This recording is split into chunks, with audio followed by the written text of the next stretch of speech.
Hello and welcome to Morning Markets. I'm Roger Peterson. Thank you very much for joining us. Here are some of the stories we're tracking for you in the BNN Bloomberg newsroom.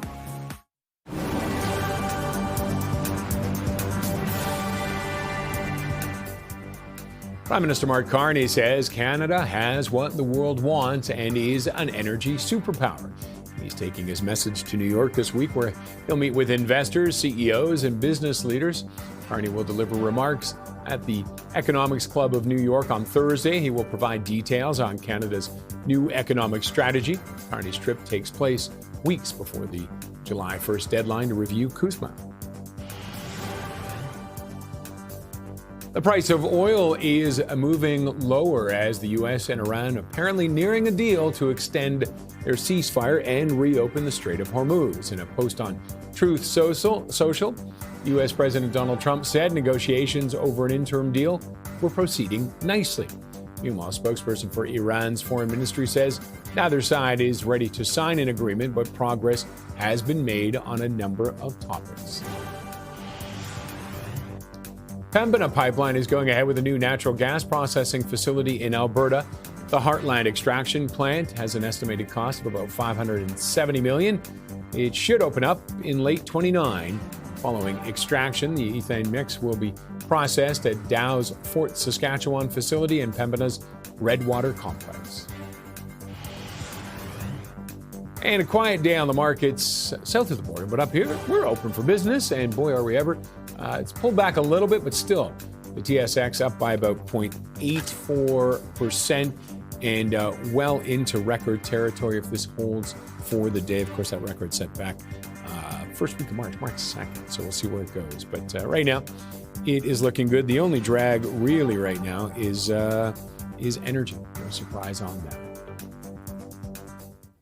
Of course, global stocks are getting a lift after senior U.S. officials said that the U.S. and Iran are approaching a deal that would lead to the reopening of the Strait of Hormuz. Here to tell us how the conflict will impact Canada and the Bank of Canada's rate path going forward is Jennifer Tozer, Senior Wealth Advisor and Portfolio Manager at National Bank Financial Wealth Management. Jennifer, thanks very much for joining us. Well, good morning, Roger. Thank you for having me. I imagine the American markets must be itching right now that they're not open today because of the holiday. But this one, just listening to even some of the comments made by by Trump and by Iran, there does seem genuine optimism for this one.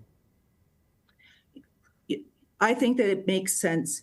When I look at things like the market and you have a negative shock, which obviously the war in Iran was, people want things to get back to normal. And when you look at the market and you have that initial pessimism, you always get an immediate drawdown, however large it may be, 5%, 10%.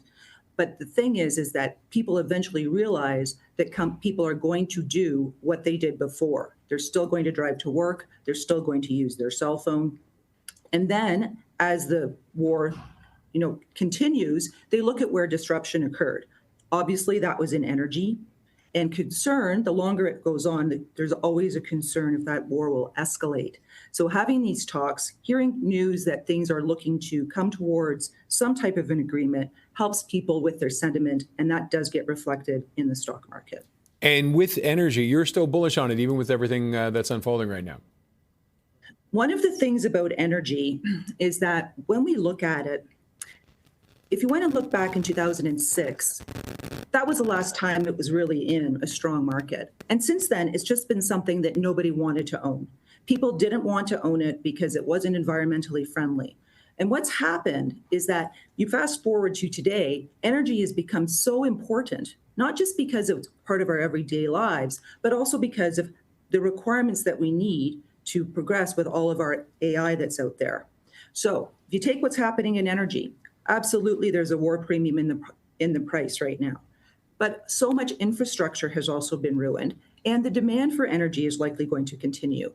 Also, throughout this entire period of time, which could be potentially close to 20 years, CEOs of energy companies, I would say, have got no love, right? They've been working hard. They've been keeping their debt under control. They've been making dividend payments. So from a pure valuation point of view, they're starting to be quite attractive. And I'm guessing, too, that the Canadian government becoming a little more centrist, I guess, in its view on oil, that must be helping a huge amount as well. Is this going to continue, this interest in Canadian oil, do you think? Or do you think once the doors reopen and the pipeline starts flowing and the ships are getting through in the Strait of Hormuz, it'll be forgotten again? I believe that the need for energy is going to increase, not just because of the traditional reasons such as GDP growth, just because of population growth, but also because of their increased requirements related to technologies that we're implementing. And just like we learned in COVID, supply chain is very important. And where's your energy coming from? Is it coming from Canada? Or is it coming from somewhere else who doesn't have this, the controls that we have for the environment, doesn't have a well-balanced country, and we're not funneling or, paying for things that are, non-political or can cause a lot of political unrest with our profits from our oil companies. Those things should make Canada a very attractive place to do business. And I mean, now these oil prices are putting pressure on U.S. interest rates, Bank of Canada, the Fed south of the border. What kind of an impact is that having on them and here in Canada? So one of the things that President Trump, I would say, has wanted to make a legacy of his presidency is economic prosperity. And any time, and you've heard him say this, I want to drop rates, because in a low interest rate environment, it's cheaper, less expensive for an entrepreneur or a large company to borrow money to invest and create this GDP growth. Now here you have rising interest rates related to energy prices, rising inflation relating to energy prices. So it's a lot harder to go ahead and decrease your interest rates. So it's likely that they could remain stable, or if inflation persists, potentially they're going to have to raise rates in order to stave off that inflation. That is magnified in Canada. And in Canada, one of our bigger issues is our housing market and our mortgage market. And right now, people are rolling over, their 5-year mortgages are rolling over from where they had these low COVID interest rates at 2%. And to look at 5% or potentially even a higher rate can make these homes very unaffordable. And that would not be very good for Canadians. All right. And then coming back to the markets, I mean, we've seen a reaction. We saw that initial drop. And then since April, it's gone gangbusters. It's still gone gangbusters. It's being driven a lot by the tech market. Is that a realistic continuation? And then the IPOs that could be coming online soon are fantastical, I guess is the word I might want to use. Did I invent that word? I might have invented that word. Well, it's a good word if you invented it. All right, so let's talk about those IPOs right now. So those would be the Anthropic, the OpenAI, and the SpaceX. So an IPO is when a public company becomes available for the first time in the stock market. All those 3 of those companies are American. So as Canadians, that's not easy for us to get access to. We have to do it through some type of a third-party vehicle that may have had access to it already. What's unique about these is they're anticipated to be so large that the indices, such as the NASDAQ and the Dow, are looking at changing their inclusion rules so that they can put these stocks in those indices right away. And one of the considerations is that based on the size of these companies and the anticipation that most people that own this stock want to hold it, it's going to be a lot of dollars chasing very few shares. So in the short term, that I would expect that could cause an interesting, price spike in the underlying and move those shares ahead of where they may want to be. But that all remains to be seen. All right, we have to wrap it up there, Jennifer, but thank you very much for joining us today. Thank you for having me. Jennifer Tozer, Senior Wealth Advisor and Portfolio Manager at National Bank Financial Wealth Management. Well, Canada may not be losing talent in the same way it did in the 1990s, but a new report from TD argues the country is quietly exporting some of its best and brightest to the U.S. More after the break.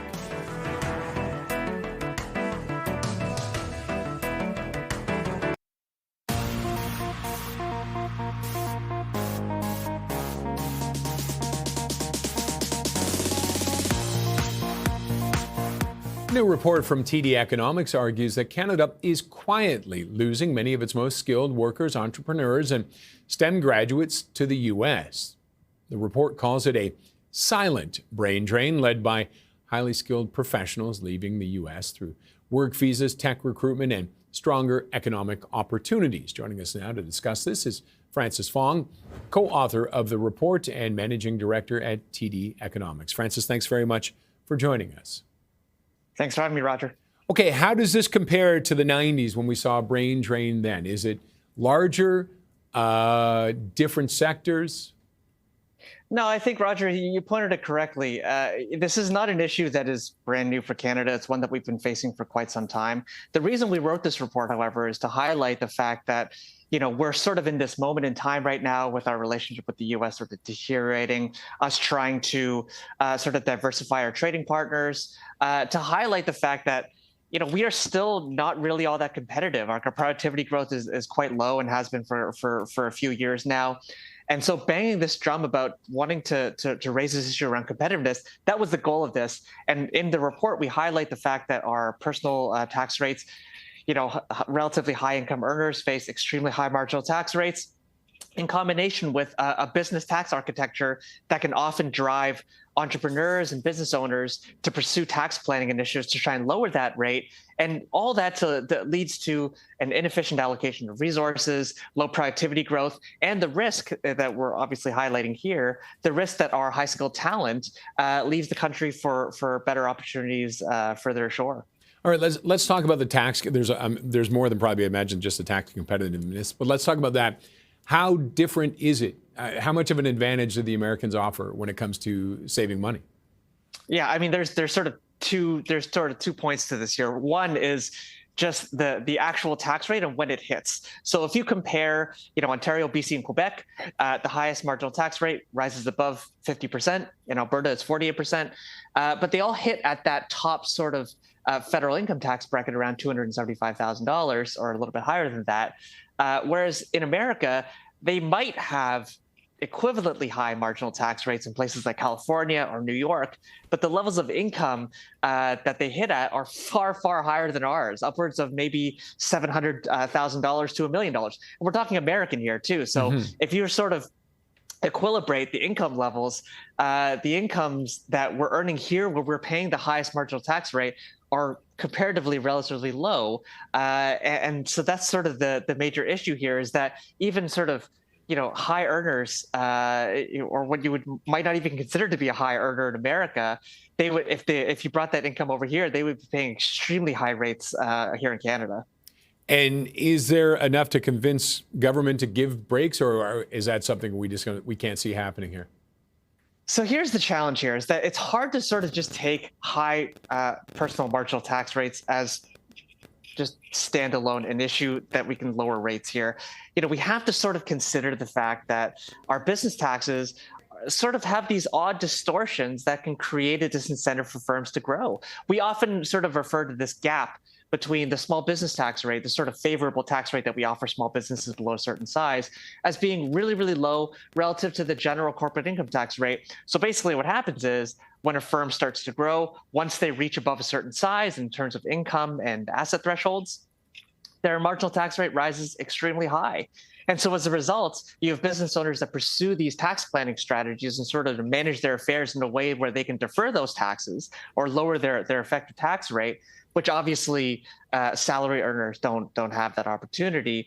So there's a lot more issues than just high personal marginal tax rates, which is what we try and go through with this paper. But it's quite complex in that regard. And also, one of the things you mentioned, productivity and scale problems. We're simply not big enough, are we?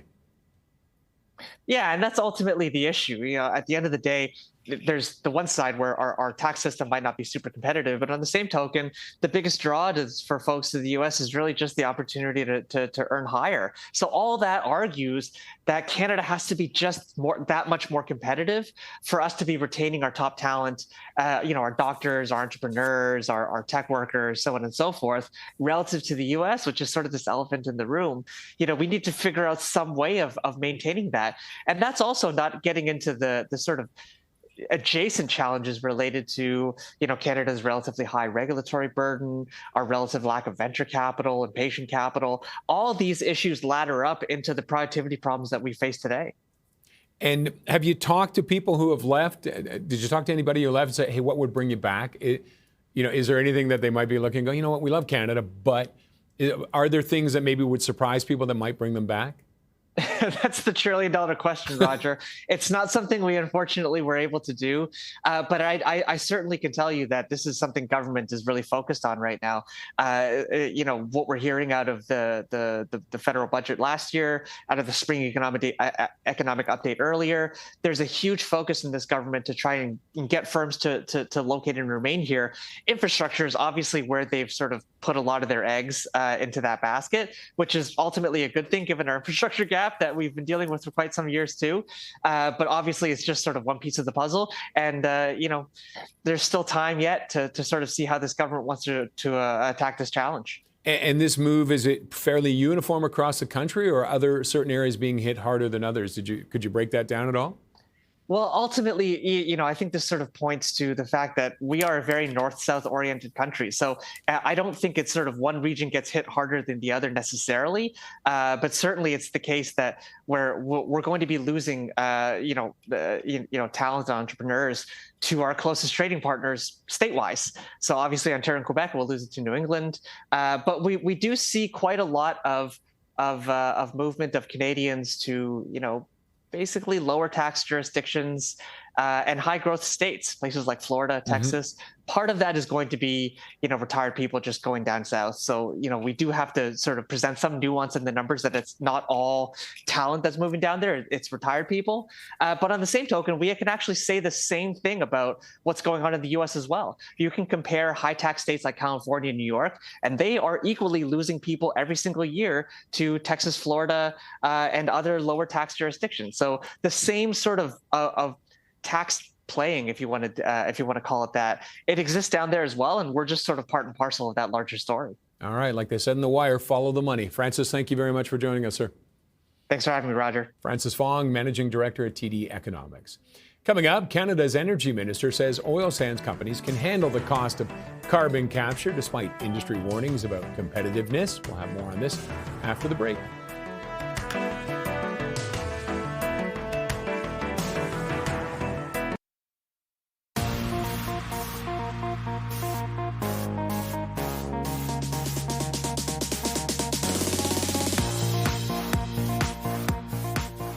Energy Minister Tim Hodgson says he is highly confident Alberta's oil sands sector can absorb the cost of a major carbon capture project under Canada's climate rules. Let's get more on this story with Bloomberg's Brian Platt.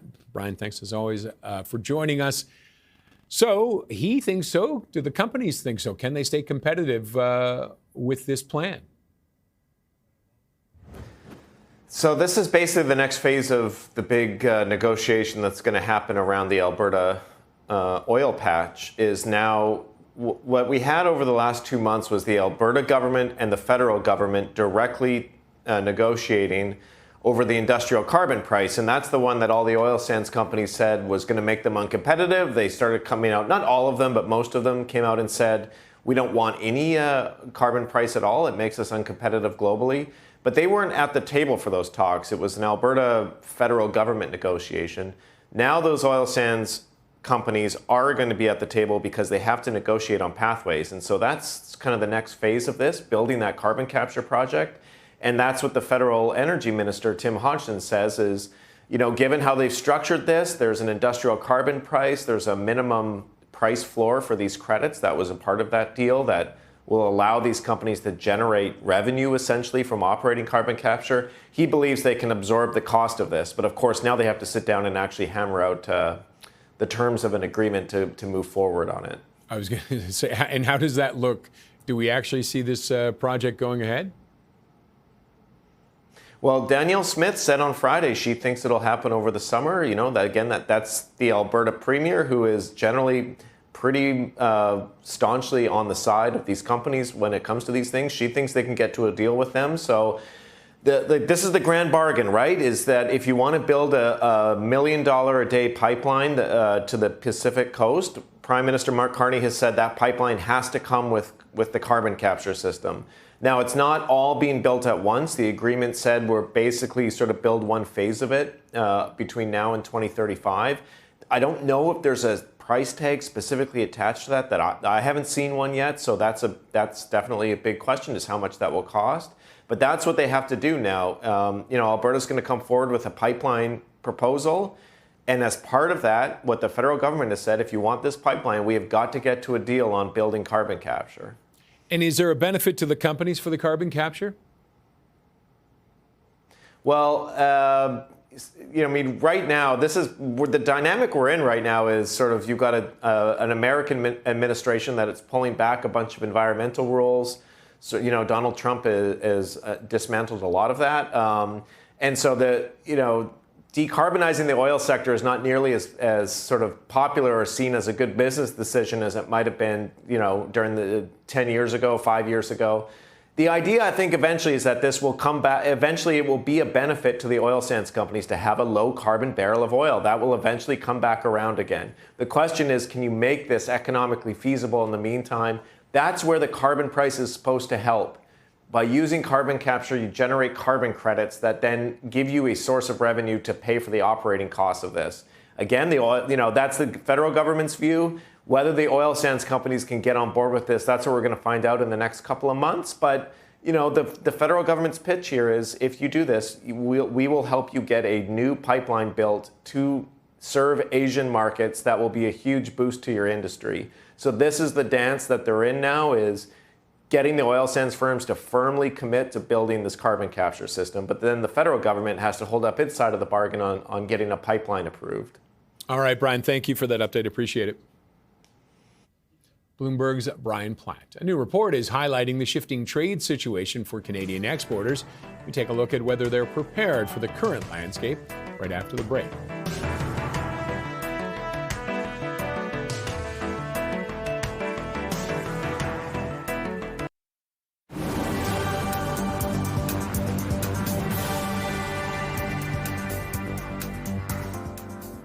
Tim Hortons says it wants to hire more Canadians in a new campaign. It is doing so as the number of temporary foreign workers in its restaurants declines. The coffee chain says it no longer needs to rely on foreign workers amidst high youth unemployment. The hiring announcement comes days after Tim Hortons said it will expand by 80 restaurants in Canada.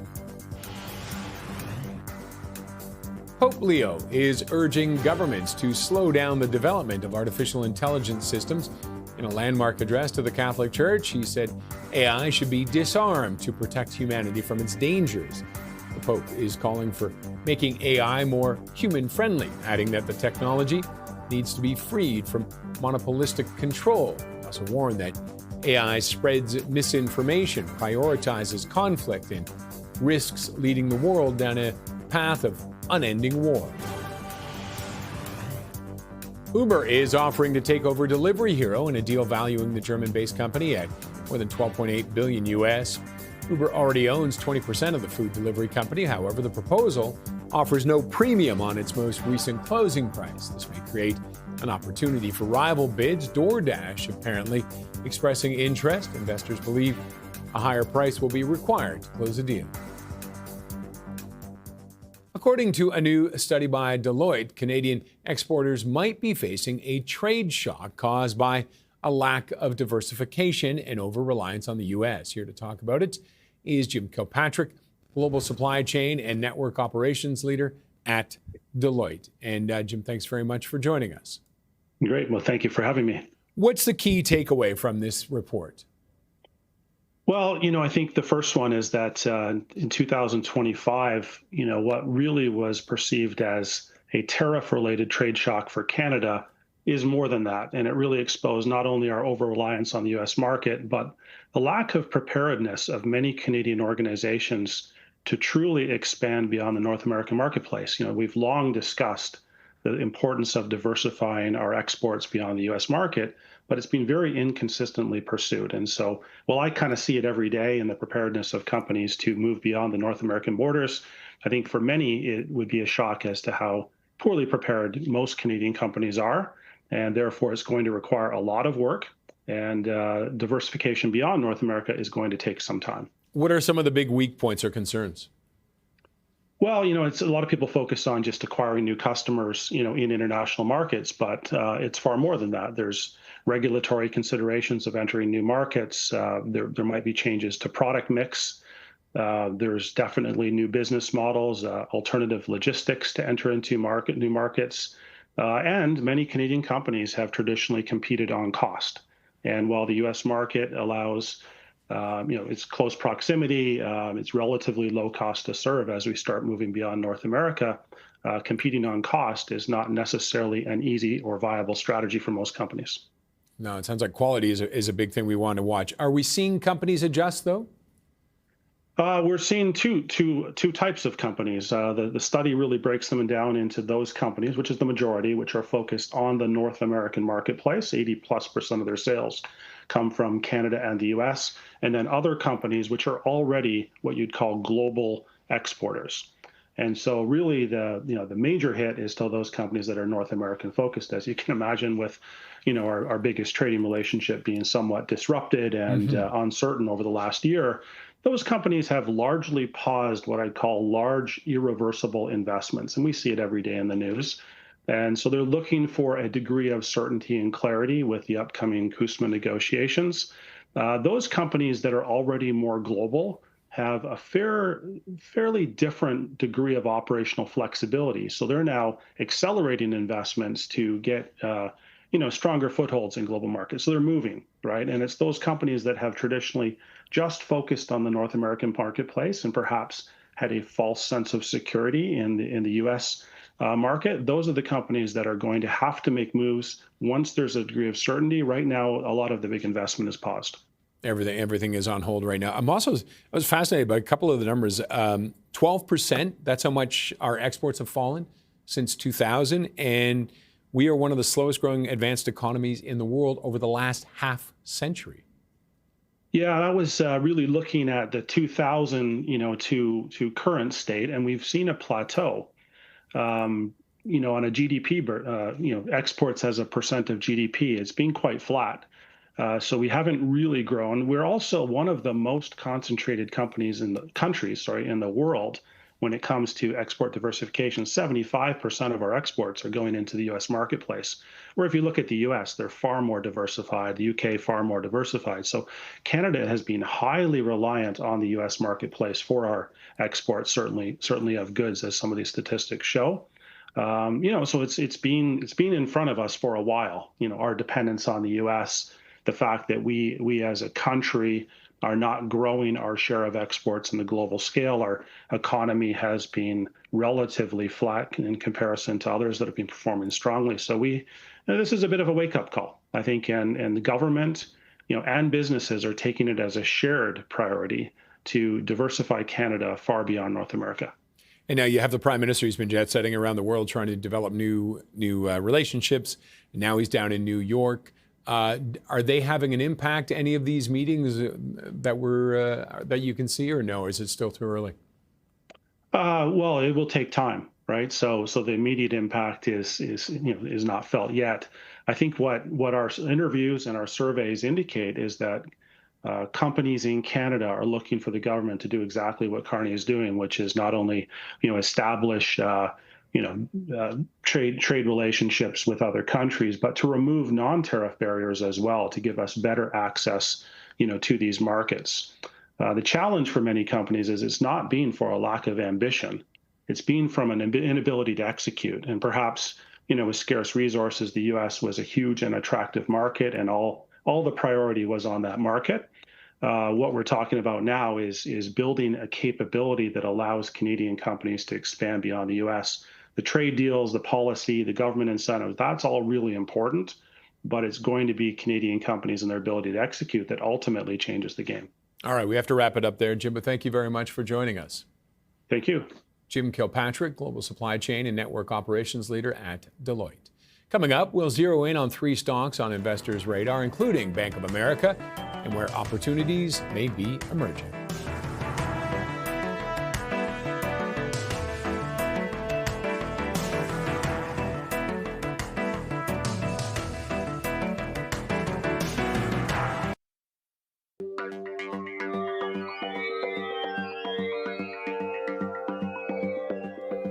Time now for On the Radar. And earlier we sat down with Paul Harris, portfolio manager at Harris Douglas Asset Management, to discuss a few stocks he's watching.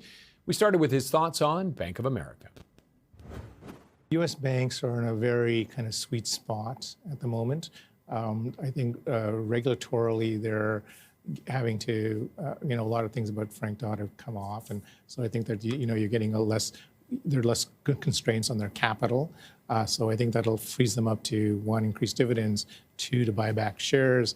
From a regional bank perspective in the United States, there's kind of more M&A going on, and the administration seems to be very eager to let those things happen. I don't think Bank of America or JP Morgan could go buy something. Maybe they could, but I don't think I think it'd be very difficult. But I think that there's a lot more capital where they can use that capital for other things as well to grow other businesses. And banking is a scale business, right? It's a scale business and it's bigger and more driven by technology today than ever before. Mm-hmm. So I think that's one thing. The other thing is the kind of, they're outside of today, which is nothing going on, for the next 2 weeks, you're going to be talking about SpaceX. So there's big deals going on from an IPO perspective. That's one thing. And the second thing is that you have a lot more M&A going on in the world. So I think that there is a lot on the capital market side, and this kind of volatility, whether it's in the stock market, whether it's in the bond market, really helps these kinds of institutions. So I think there's a lot of things coming into the mix that allows these companies to do very, very well. And on top of that, something that I think is happening, they're able to cut costs a lot faster because of either AI or other things. So their cost structure is coming down, and their top line is moving up, and they're not having this kind of regulatory burden that they've had before for years. And I think the ones you want to own are these large businesses, because it is a scale business, banking. Any concern about macro credit risks right now? Well, I think the big issue for them was a lot of, they may have lent a lot of money to on private loans and stuff like that. But I think their balance sheets are so much. I think the way on the private loan side, where you have to be worried about is these private loan funds, as opposed to necessarily the banks. I mean, yes, they have done that, but part of it's not all their book. But if you're a fund that does just private loans, that's all your book. So I think it's very different, right? So I'm not trying to say they may not have write-offs and things like that, but I would argue that they probably are better at managing that, having gone through 2008. So I think they're better at managing that, have better technology, and they understand the risk, and they put aside more provisions for that. All right, that's First Service Corp. First Service is a Canadian company. It's done poorly in the last little while. That's why I think it's time to buy it here.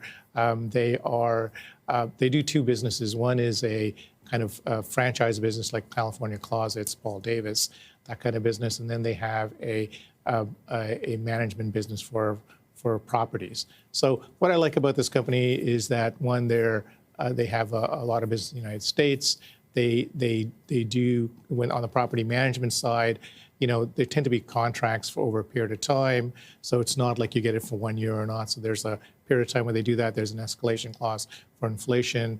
So you don't kind of have this annuity where people are not getting rid of a property management company after a year, right? So that's kind of that business. The franchise business continues to grow. It's a very mom and pop business. So what they've been able to do over years is, one, grow organically, but also through acquisition.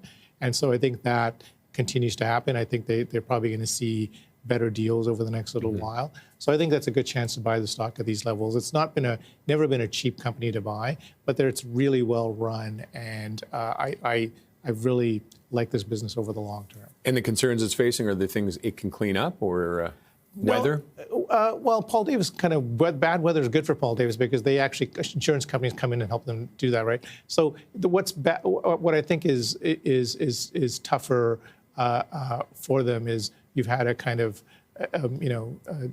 slowdown in real estate, and that's kind of maybe because they think people have thought of this as a real estate company. It's not really. It's much more of a service business, I think, than anything else. So that's one thing, and I think kind of real estate's been poor over the last little while. So I think that's hurt them, because being in that sector. But I think that for me, it's not so much. they've got these different businesses and they all grow at different times. And they are been very good on acquisition, not paying up for something. So, if they haven't seen something that's good, I think that hurts them a little bit. All right, I want to sneak in Alphabet as well as your third one. Yeah, so Google, I think, is in a very sweet spot as well. I think that if you look at from their, everybody thought that no one was going to go to look up anything on Google anymore because they're all going to go to ChatGPT. That's not what happens. Actually, people still use Google to do search. In fact, search has done incredibly well.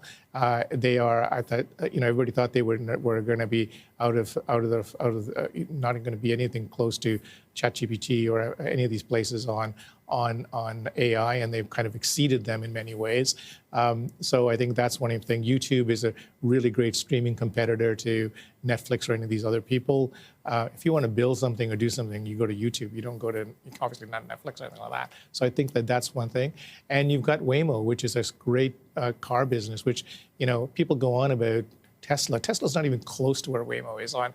Waymo's in pretty much, I think, 10 or 15 states already, and have so much data. And I think that Elon Musk has this aura around him, but Waymo's way better in that business than anybody else, I think. So I think that you gotta, and digital advertising continues to grow. It's very big. So, and I think AI helps them with all that. And that was Paul Harris, portfolio manager at Harris Douglas Asset Management. Coming up, Pope Leo XIV is weighing in on artificial intelligence, warning the technology must be disarmed before it harms humanity. We'll have more on that after the break.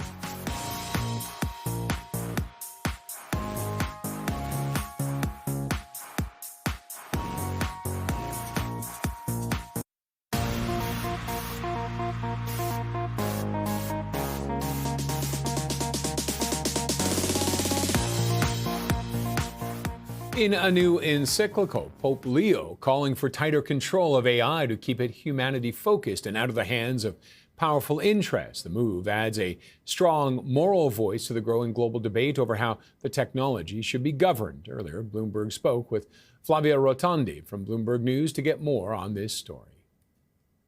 The encyclical, it's the most official act, basically, of a pope. It's something that generally includes some of the priorities of a papacy. So in this case, it's particularly interesting the fact that it actually chose this particularly very specific subject. We'll talk about this in a moment. I just want to pointing out, if it's possible, the fact that the pope will be present at the presentation of the revealing of this encyclical tomorrow at the Vatican. And this is quite a first, because it's probably the first time of a pope in the modern era, in a modern age, presenting his own encyclical worldwide and to all people in the world. So it's quite a very I would say significant fact. I mean, shout out to producer Patrick Becker who put this on our radar. But what have encyclicals been like in the past, and why do we think he specifically chose AI? Not one to shy away from controversial topics as Pope.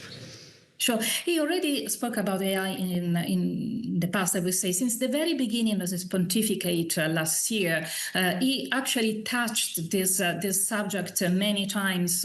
Most recently, also in a conference, he kind of underlined the fact that it is really important to try to understand where his technology is going, in order also to form the younger generations, try to use the criticism also, and try to make the most of it, because we don't expect, of course, the contents of this encyclical are still not known specifically. We will know tomorrow, but we don't expect something just like an essay on the artificial intelligence. We expect more something like how we can use this incredible tool, what opportunities, but also what are the risks, and how this is changing our lives, how this is changing the way we work, we relate, what kind of development we can imagine at some point, and of course, what kind of moral issues, what kind of spiritual, social impact this might have. It's called Magnificent Humanity. Magnifica Humanitas, yes. I believe is the title. My Latin is rusty. We're going to go with that. It's better than mine. Flavia, talk a bit more about his engagement, the Pope's engagement with this subject. So I understand that the co-founder of Anthropic, the AI company, is going to be there with the Pope when this happens tomorrow. Again, Christina mentioning that he's not shying away from dealing with a lot of these, yes, controversial topics, but I think important social topics of the age. Talk a bit more, if you would, just about his level of engagement here in the world of AI, the way that he's approaching it, and how in the first year of his papacy here, he's elevating the importance of this as something that he wants all Catholics to be discussing, debating, talking about. Well, let us say yes. I must say that, of course, the discussion of artificial intelligence within the Vatican have been, of course, becoming more frequent, if you want, in the last few years, given the fact that, of course, the development of the AI itself has been, kind of had quite an acceleration. But this is not first. I would just point it out that Pope Francis too, for example, spoke about AI and the risk of AI in 2024 at G7 in Italy, and also back in 2016. Italian media, were reporting this quite clearly in the last few days. The Vatican started discussions, actually invited it back in 2016, some scientists, some experts, some researchers from the Silicon Valley to the Vatican, and they started what they called Minerva dialogues. So a kind of informal but cyclical discussions on the development of this science, but technology in general, and also the impact, the possible impact, again, on social life, on moral issues. So I must say that is, the Catholic Church has been quite on the front line on this for a while. Flavia, quickly before I let you go, I do want to ask you if there's any updates on the contentious relationship between the Pope and the White House. Obviously, we had the Vice President saying that the Pope should be careful when he talks about matters of theology. We had the President saying that he's weak on crime. I know Marco Rubio met with the Pope earlier this month to try to smooth things out. We got about 30 seconds here, but did he succeed, and how's that going? It seems they succeed. I mean, of course, there was a formal statement after that saying that relations were strong, and definitely, I think that everybody more or less stay on the same principles as before. But the idea that they met and they say that there's going to be and they're going to stay some common ground, I think it was pretty much significant at that point. So yes, I think it definitely helped. As the World Cup approaches, the costs seem to only keep rising. It's estimated it will set Canadian taxpayers back about $1 billion to host the FIFA World Cup. But is it worth it? CTV's Andrew Johnson has more. Predicting whether a host city will end up a winner or a loser after an event like the FIFA World Cup can be a game of perspective. Host politicians often provide the most positive outlook, as we have seen in the past in both Toronto and Vancouver. It will put Toronto on the map. We are literally going to get the equivalent of 30 to 40 Super Bowls in the city of Vancouver over the course of a month. At the opposite end of the prediction playing field are sports economists like this one. The mayor of Vancouver is bordering on criminal behavior, not criminal in the sense that he should go to prison, but criminal in the sense that he continues to double and triple and quadruple down by promising these benefits that I have been saying for 8 years as an expert, they're not going to happen. The latest round of debate was kicked up this week by a report from Canada's budgetary watchdog that to host 13 games as of now will cost taxpayers $1 billion, a figure that has ballooned since the original bids. It's going to be higher, and the real number is going to come out in August and September when everything is done. That's just the way it goes. According to Taisha Redden, an expert in urban planning from the University of Toronto, the way it goes is host cities almost always lose money, despite seeing a post-event tourism boost. She says it's happened at 12 of the past 14 World Cups. The data has borne out over years, decades, and geographies that these events very rarely, if ever, meet these projected revenues. But in the short term, she says bringing the Olympics or World Cup to town does provide big political gain. It's a great photo op. It's a great vanity project. It's a great way to push through some capital infrastructure if you have projects like that in mind. Redden thinks on a global scale, we need to radically rethink the bidding process for international events, and organizations like FIFA should be picking up more of the tab. Andrew Johnson, CTV News, Vancouver. All right, let's take a look at how the markets are doing on Bay Street. Of course, Wall Street is closed for the Memorial Day holiday south of the border, but we are in business, and boy, oh boy, are we ever in business on the TSX. Take a look at the day, well into record territory, up by more than a percentage point.